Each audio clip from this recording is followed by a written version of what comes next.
She read the email twice. Then she forwarded it to herself. Then she closed the tab. She didn't call him. She didn't screenshot it and send it to her sister. She didn't do anything that would let him know she'd seen it. The email was 3 sentences. From a business contact of his who had meant to send it to someone else. It referenced something called the personal fund. She had been married to this man for 9 years. She had never heard of a personal fund. She closed her laptop and made dinner. What she did next, nobody in that mediation room saw it coming. Kara and Daniel had been married for 9 years when they decided, together, to end it. There was no affair. No blowout fight. No single moment that broke them. Just a long, slow drift, 2 people who had built something real together and then quietly realized they wanted different things from the next chapter. They sat at their kitchen table in March and made a list. Who would keep the dog? How they'd split the retirement accounts. What to do with the house. Daniel was, by every account, reasonable about it. He didn't threaten. He didn't disappear. He answered her attorney's questions promptly and completely. Their friends said it was the most civilized divorce they'd ever watched. Kara managed the household finances. She always had. She tracked the accounts, paid the bills, filed their taxes every year. She knew where every dollar went. She thought she did. There was one thing she hadn't realized. It had been happening for 3 years before he ever filed. Looking back, there were signs.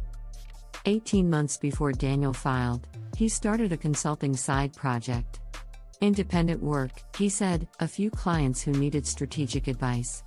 The income never showed up in their joint accounts. When she asked, he said he was keeping it separate to simplify his taxes. She told herself it made sense.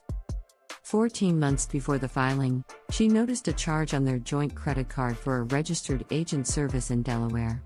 She asked about it. He said it was for a client. He had put the initial fee on the wrong card. He paid it back in cash the next week. She told herself it was nothing. 6 months before the filing, she went to log into their shared investment account and found her access had expired. She called the brokerage. They said the primary account holder had updated the contact settings. She mentioned it to Daniel. He said he'd been meaning to consolidate their logins and would fix it. He changed her password back within the hour. She told herself he was just disorganized. What she didn't know, what she couldn't have known from inside that marriage, was that while she was accepting those explanations, Daniel had opened 2 LLCs in Delaware and a trust registered in his mother's name. All of them funded, quietly and steadily, from accounts she co-owned. Accounts she had contributed to. In some months, contributed to more than he had. The divorce filing came in October. Kara hired her own attorney. Daniel's team provided financial disclosures. Everything looked clean. 3 weeks before the settlement date, she received an email. It was from a man named Marcus, a business contact of Daniel's she had met once at a work event. He had meant to forward it to someone else. The subject line was routine. The chain was brief. But in the 3rd paragraph, Marcus referenced a deposit into the personal fund and asked Daniel to confirm the routing number. Kara read it twice. She forwarded it to herself.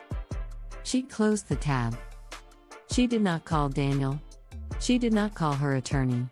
She did not mention it to her sister, who was her closest confidant, because she understood, with a clarity that surprised her, that the moment she said something, the window would close. She had 3 weeks before the scheduled settlement. She made a phone call to a forensic accountant. She had 5 weeks. And she knew exactly what she needed to do with them. The forensic accountant's name was Robert. 22 years working financial fraud cases. Kara gave him the email, the charge history she had kept, the Delaware registered agent receipt, and the date her brokerage access had been reset. He told her to give him 2 weeks. It took 11 days. What Daniel had been doing, for at least 3 years before he ever filed, was building an exit fund. 2 shell LLCs registered in Delaware. 1 held consulting contracts routed away from the joint accounts. One was used for investments. A third entity, a trust registered in his mother's name, which received transfers from the first LLC on a quarterly basis. $214,000. Moved in increments small enough not to trigger automatic alerts. Over 37 months. Every dollar had come from accounts Kara co-owned. Accounts she had contributed to. In some months, contributed to more than he had. Robert delivered a 94-page report. Transaction records, entity filings, transfer histories, cross-reference dates. Every dollar accounted for. Every transfer sourced. He told her it was the most thoroughly documented case of marital asset concealment he had encountered in 2 decades of this work. Kara organized the report into 5 tabbed sections. Then she called her attorney. Her attorney read through the first 30 pages and set it down. She said, "He had no idea you were doing this." Kara said, "No." Her attorney said, "Good."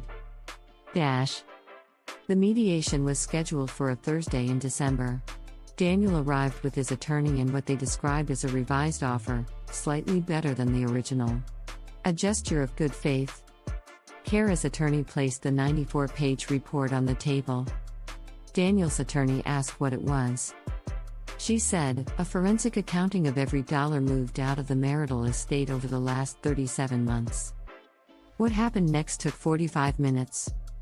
Daniel's attorney called for a recess. Then called for a second one. The second recess lasted 22 minutes. When they came back, Daniel signed. The settlement, $340,000. The house. The full retirement accounts, including the funds he had attempted to offset through the shell company distributions. Nearly 4 times what he had originally offered. The trust in his mother's name was named in the agreement. It would be unwound as part of the settlement. Robert said afterward that he had never seen hidden marital assets traced this completely in a case that did not go to trial. Kara said the thing that helped her most was that she hadn't reacted when she saw the email. She had forwarded it to herself. Closed the tab. Made dinner. And waited. He spent 37 months building something for himself. She spent 5 weeks taking it back. If her story resonated, subscribe. We share stories like this every week. And if you've been through something like this, a divorce, a hidden account, a moment where you saw something and chose not to react, tell us in the comments. You are not alone.